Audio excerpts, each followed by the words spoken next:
This is a cartoon, as you'll see, about a guy who's suffering from not engaging with his world. You've seen it before. You've been watching YouTube, you see the cartoon pop up on the side, and it's some short animated story explaining something that just resonates with your soul.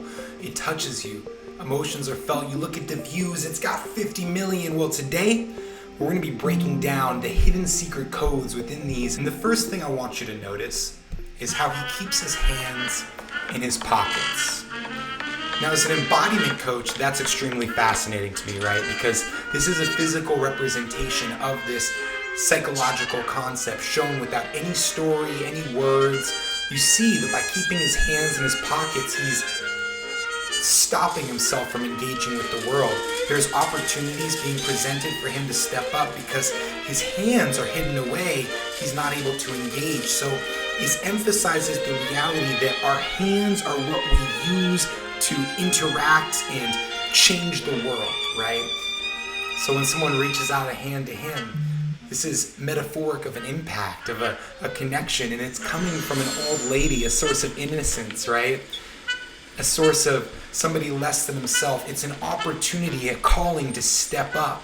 And he's still indifferent, but you see his heart is kind of melted, and it's only when presented with this life and death scenario where he has to step up and do something to protect something smaller than himself that he is drawn into action. And what does he do for that action? He pulls his hand out and stops the car. And what you see is he realizes the power of his hands. He realizes the power of engaging with the world. You see it on his face right here. He goes home at night and it's like, holy shit, he discovered he had hands.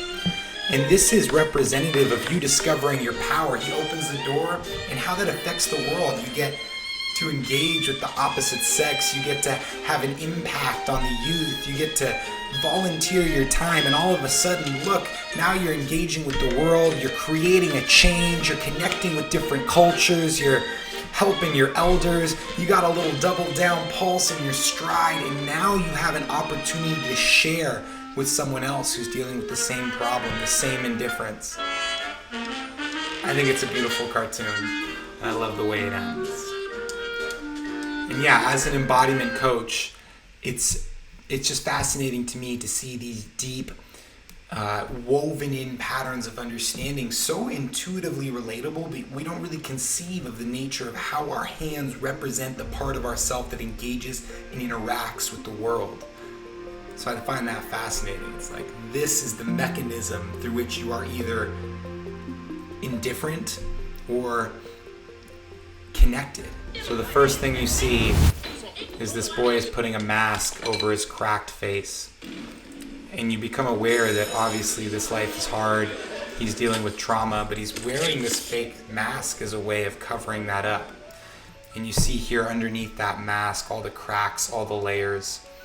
This is so true, right? This is one of the biggest facets of how we hide and suppress emotions inside, how we don't face trauma, is by putting on a happy face.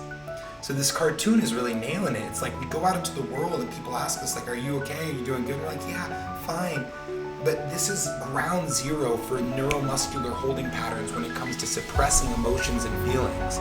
So this is why so oftentimes when I'm working with clients on trying to break through those patterns, we have to start to make weird faces so that we can literally crack through that muscular holding that comes from wearing this mask throughout our whole life. And as soon as he takes it off, you see, like, all of a sudden the emotions are there underneath. And it's amazing what happens when you're working with people and they start to breathe, they start to move. All of a sudden, all those emotions that they've masked for all these years, they start to break through. And yeah, one of my all-time favorites, I actually used this video for healing trauma animation I did. This is called The Overcomer, and it deals with another representation of trauma. You see this negative internal monologue, right? This representation of just being in a really dark, compressed place. It's her 18th birthday. She's crossed that threshold. She's in adulthood, and now she has all these negative pressures from the world coming down on her. She's not prepared. She's not ready. You can see the weight in the color scheme that's being used. I love how the internal monologue is just like floating around her. And of course, she's getting a lot of this from doing what a lot of us do, just aimlessly scrolling through and then comparing ourselves to others, right? If this isn't a story as old as time, you see that somebody else is having fun and you get these negative thoughts of no one cares for you, just start running through your head. And then she sees a younger version of herself. She remembers that child version, that sweet, untarnished hope before all the chains were on her. In remembering that part of herself, she feels this connection, this dissonance between where she was and who she is now. And this causes her to drop down into this internal darkness. And this internal darkness is obviously representative of the unconscious, and you start to see these little shoots of emotional color streaming off her as she turns around, and there she is. She sees that younger version of herself, and the younger version is all colored and smiling and innocent and pure, while you can see she's all grayed out and dark. You see that younger version representing that innocence, just wanting to create, to express, to play, to color the world, and she remembers. That brings a smile to her face as her younger version of herself tries to reach out and extend that same preciousness. You see the limiting thought, and it gets sent down into the child, and you see how that affects her. And all of a sudden, those patterns on that younger self start to bring her down, and she's seeing that effect. She's trying to hold strong, but those negative stories, they hurt. And then we dive into this window, and we start to see how growing up, these negative stories got layered on top. As she tried to share her expression, the world pushed her around. It's cultural judgment. It starts to weigh like these chains, and you see it starts again with the hands, with the wrists, these means of interaction and expression getting locked in, and then the feet, this way that we move through the world getting chained, and layer by layer, these traumatic stories, they start to restrict our throat, our expression, right? And they weigh on us chain by chain by chain, starting to weigh us down until we're just like buried under the burden of all these externalized stories placed upon us. And that's how we reach this place where one day we're older and we're looking back and we're like, how did I lose what I had as a child, that innocence, that want to express my soul's purity? The darkness. And as we find ourselves lost in this darkness, we see that chained version of our younger self from this higher place. We recognize that we are now in a position to free that younger self. And instead of perpetuating the stories that have for so long held her down, we have an opportunity to start to change those stories.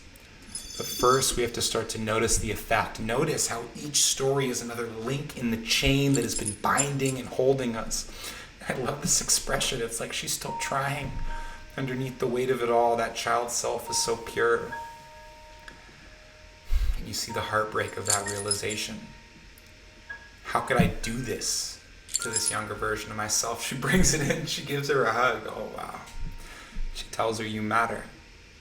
And this is the key to healing trauma. This is the key to breaking through these chains that have accumulated over the years and starting to free ourselves. This is the magic.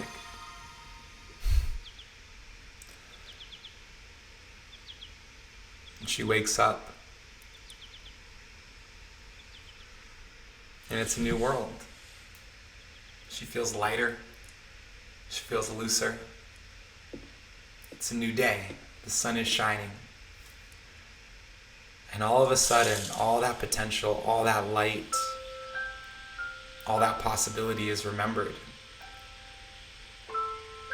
We recognize the beauty that's all around us, that we were blinded to the whole time, just held down by these stories, by the weight of years. You can do this.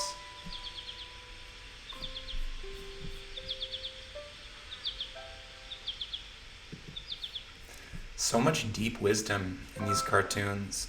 And this is just a few examples. There's many more of these out there. But these codes have something to share with us. There's a reason. With no words, with just images and symbols, they can resonate and touch our soul.